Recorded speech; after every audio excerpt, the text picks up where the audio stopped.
5 তারিখে যেটা বলতেছিল, 5 তারিখে উনি আপনারা যে 12টা পর্যন্ত কিন্তু আপনারা কিছুই দেখাতে পারেন নাই।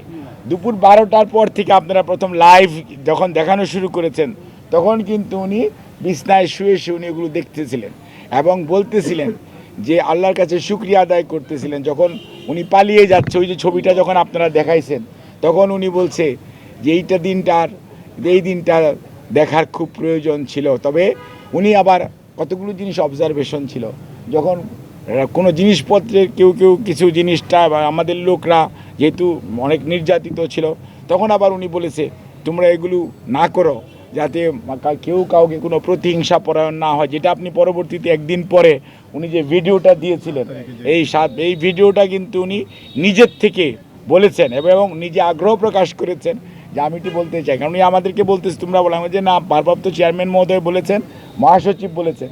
তারপরেও পরে আমি বলছি ম্যাডাম ঠিক 91 সনে একই ঘটনা ঘটেছিল।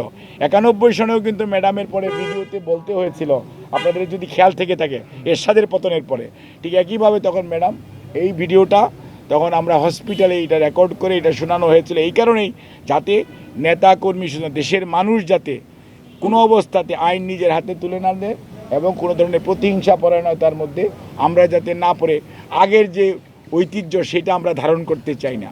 আমরা প্রতিহিংসা চাই না, আমরা আইনানুগ বিচার হোক সেটা চাই। এবং উনি এই পরিবর্তিত পরিস্থিতিতে উনি সত্যিকার অর্থে উনি অ্যাটলিস্ট আল্লাহর কাছে শুকরিয়া আদায় করেন। এবং উনি এই যে মানুষগুলো বিশেষ করে আপনারা খেয়াল করছেন গত পরশুদিন আমাদের মহাসচিব মহোদয় পঙ্গু হাসপাতালে গিয়েছিলেন, নিটোরে কেন গিয়েছিলেন? এটা ম্যাডাম নিজে আগ্রহ প্রকাশ করেছেন যে এই যে ছেলেদের হাত চলে গেছে, পা চলে গেছে, এই মানুষ চোখ চলে গেছে, চোখটা দেখার জন্য আমাকেও পাঠাইছিলেন। আর এটার জন্য উনি ব্যক্তিগতভাবে মনে করেন এদের পুনর্বাসনের জন্য দল যতটুকু সামর্থ্য আছে, সরকার তো সরকারের মতো করবেই, কিন্তু দল তার সবটুকু সামর্থ্য দিয়ে যাতে এদের পাশে দাঁড়ায়, এটা কিন্তু উনি ফিল করেন।